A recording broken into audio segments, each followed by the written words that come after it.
Cleaning Nation. It is time to have some fun, to soak up some wisdom, and to find everything that you need to grow your cleaning company. Before we do, I just want to shout out a big fat thank you. We have been growing. We have been getting listeners. We have been getting huge all over the world, and it is 100% because of you, Cleaning Nation, sharing the love, telling the world, telling your friends how much you like the show. If you're getting massive value, keep up the good work. Share us on Twitter, Facebook, subscribe both on iTunes and YouTube. We love having you as a member of Cleaning Nation. That said, today we are chatting with Patricia Thrasher from Cleaning Made Easy. Cleaning Made Easy serves the Oakland, Maryland area with commercial and residential cleaning services. If you want to reach out to Patricia and her team, you can hold them at www.officecleaningoakland.com. Patricia, welcome to the show. Thank you. So glad to have you. So just so Cleaning Nation knows, the way that Patricia and I got connected is she is in our Facebook group, which is private and exclusive to owners of cleaning companies, but there's no charge to be in it. I think right now we've got 1,500 members. And she had a post of just, sounds like she had been getting or is getting put through the ringer with her business and just having a hard time. And I think myself or my producer Natalie reached out and said, how can we help? And here she is as a guest on the show. Is that that's my recollection of stuff happened. How did it go on your end, sister? That sounds about right. Just having issues keeping employees and running my business smoothly. I'm feeling a little burnout. So as of now, how long have you been in business? I've been in business since April of 2007. Okay, we're recording this April 2017. So you just had or just about to have your 10-year anniversary, correct? Yes. Yeah. All right. Well, first of all, congratulations on that. How many employees do you currently have? 3. Okay. Plus yourself? Yes. All right. Any fun, exciting things we should know about you and or your company before we jump into coaching on how to keep these employees? I'm from West Virginia. I was raised in West Virginia. I went to West Virginia University and got my business degree in 2010. I started my business in 2007 and raised my kids. And I have 2 kids, a boy and a girl, and just living the dream. Well, hey, congratulations. What do the kids think of the business? They think it's cool that you own your own business? Do they think it's embarrassing that mom has a cleaning business? What's their take on this whole situation? My daughter's a little aggravated that my money fluctuates. One minute I can, get her what she needs, and the next minute I tell her she has to wait a minute. But other than that, she seems to like it, and my son doesn't really say much about it. All right. Interesting. I will take it. And that's definitely one of the things that we can help you with is getting rid of some of those money fluctuations. Don't tell your daughter because she still shouldn't have everything she wants every second she wants it. But exactly. Amen. Yeah, just between you and I, we can get that sorted out. We don't have to let her listen to this podcast particularly. Okay, sounds good.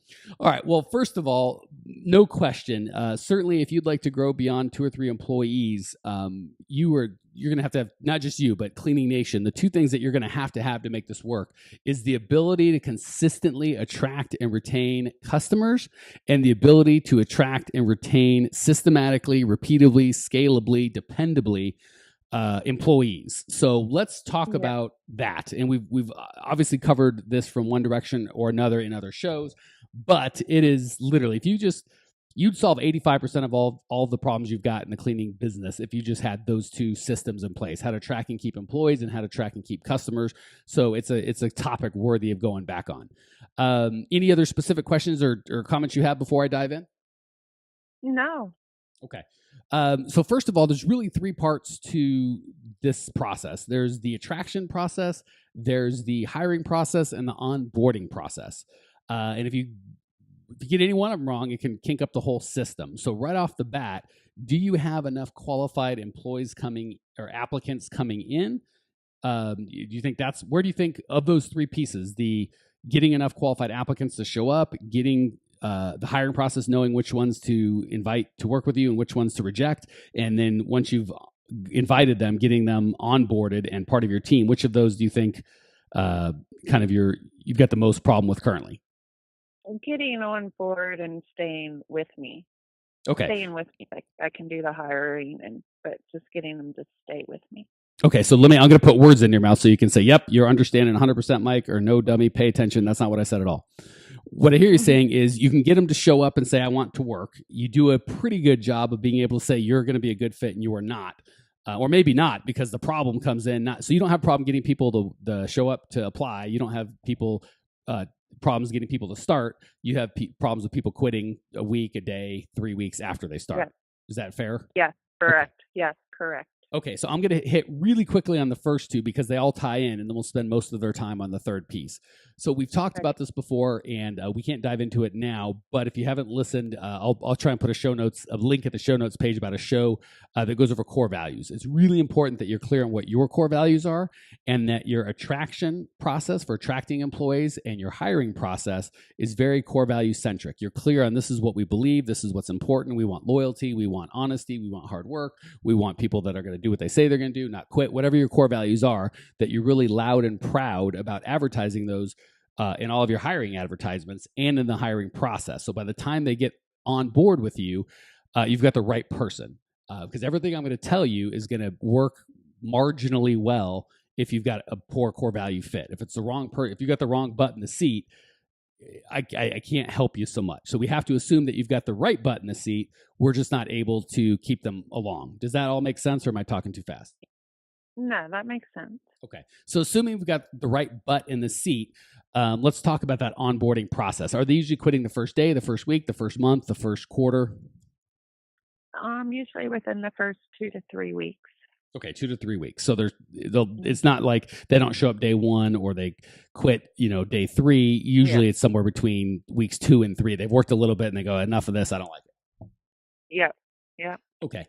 So what that indicates to me is what they thought they were going to get and what they're getting don't match up. And it takes a week or two for them to find out, I don't like this. Because if it's just hard work or cleaning, usually they'll quit after the first day or two. They'll go, it's just too much work, I don't want to do it. But if they're sticking for a week or two, it's not the cleaning technically, it's they may not, what the reality of their situation is not the reality they envisioned when they accepted the job. What kind of reasons are you getting for quitting? I usually don't get any. They just don't show back up. Okay. So, which is fine. They say they're coming. I tell them, we meet every morning at the same time, and I go to pick them up, and they won't be there. Okay, so go to pick them up. Tell me about that. You have to pick up your employees? Yeah, I pick them up. We meet in town at the town parking lot so that they can park their cars, and they get in with me, and we go to the job. Okay, so what kind of jobs are you talking about? Residential, commercial? What sort of job? Both. We do residential and commercial. Okay, so I don't feel so good about picking up your employees. They should be independently going to jobs on their own. Is that not the case? A lot of people around here don't have vehicles. Okay, so they'll be getting dropped off, by a friend or a family member if they don't have vehicles. So there's a really good indicator. If I'm starting to see a clear picture, if they don't have the emotional, mental wherewithal to handle things like making car payments or putting oil in their car or gas or keeping insurance or not drinking and driving or all the things or having a job long enough to have enough money to buy a car, there's that one kind of fact or bit of information that they don't have a car is a problem. I would never hire somebody that can't get themselves to the job. If before you even hire them, they say, I need a parent effectively to pick me up and take me to my job because I cannot be trusted to get there on my own, that's probably a bad fit right off the bat. Yeah, that makes perfectly good sense, but it's kind of who I have to choose from. Well, again, there's another. That's a great point. Mm-hmm. As soon as you believe I can only get losers to apply, then you're stuck. If that's all, if that's a reality for you, nothing I can do to help you. I can tell you, for what it's worth, I coach people in very wealthy areas, very poor areas, very big towns, very small towns, and they all effectively get good people to work for them. So what I will accept is what I've been doing now has only attracted bad employees that can't do adult things like have a car, have a driver's license, have insurance. I need to learn to fix that. Okay, so and step 1 is believe. You got to eradicate that.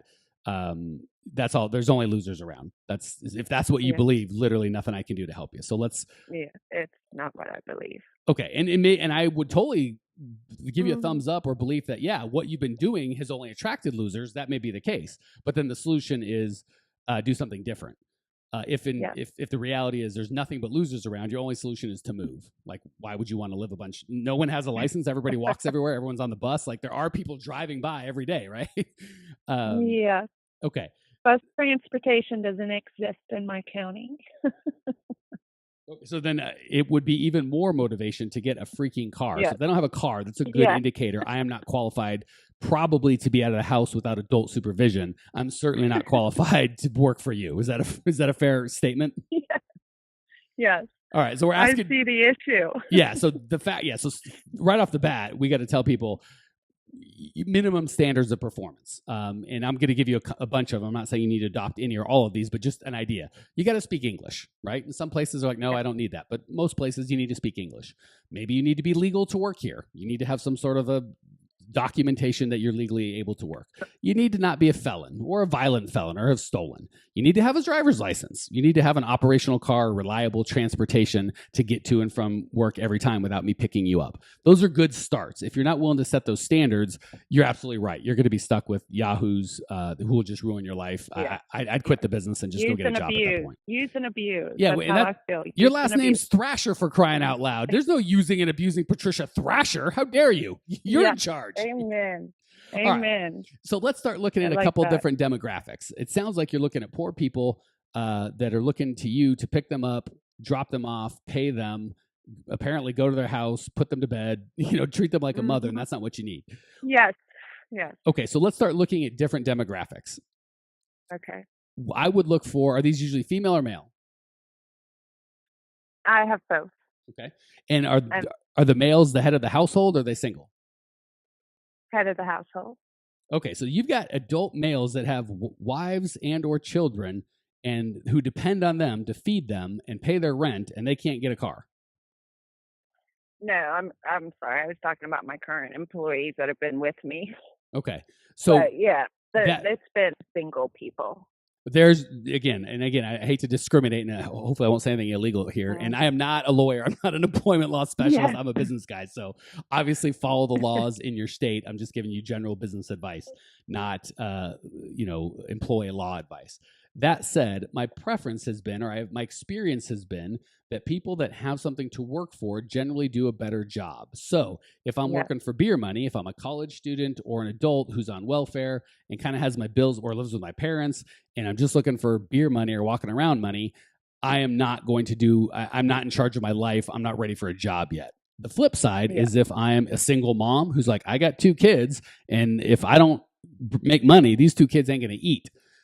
Generally, that woman is going to be motivated to do things like have insurance, treat the job with respect. Same with a father who's like, I got a wife and kids that I got to feed. And if I don't make this happen, it's not going to happen. So first and foremost, I look for people that need the money, not for people that are on welfare or live with their parents or for whatever reason, they don't need the money. If you fire them or they don't show up, nothing really happens in their life, but a lot of bad things happen in your life. Is that a fair start? Yeah. Yeah, that makes sense. Okay, so start there.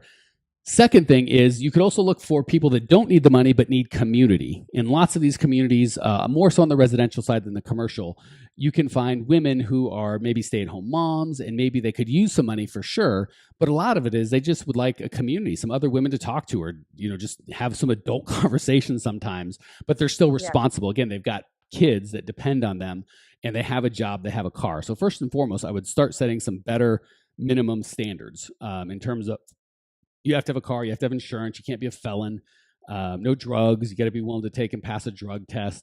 Start there. Second, add looking for people that actually need a job as opposed to people who don't. And again, you can also find people, on their job history. Like, well, I was here for 3 weeks and I worked at the Pizza Hut for a month and a half, which is a long time. But my boss there was crazy, so I punched him in the face and left. And now that guy's no good. I'll take a woman who's like, man, I had my babies 4 years ago and I haven't had a job since. I'll take her every time over I've had 17 terrible minimum wage jobs in the last 16 months. Why don't you take a swing on me? That's a problem. Okay.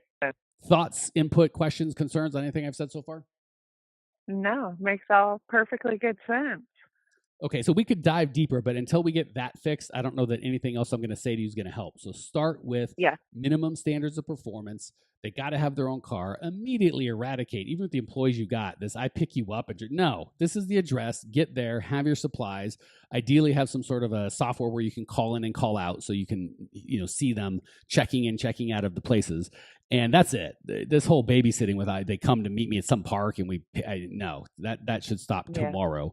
And if they can't, if they're like, well, I can't do that. I can't. Well, then you're not, sorry, you got to go. I can't have people that can't even arrive at a job site. Like that's insanity. So I'd start there, make some better standards. All the standards I kind of mentioned make sense in terms of speaking English, have a job history where they're not jumping around, ability to drive, have legal insurance. Obviously no criminal history, no current drug use. Does all that seem kind of sensible and doable? Yes, it does. Yes, okay. It does. I think that'll get 80% of it. And again, the first and foremost is that belief of there are good people out there that want to work. I don't know that there's any communities where there's literally nobody. And if you've got 3 people, I get it if you're Intel and you're like, hey, we need 1,500 white collar, $80,000 a year people. This town won't support that.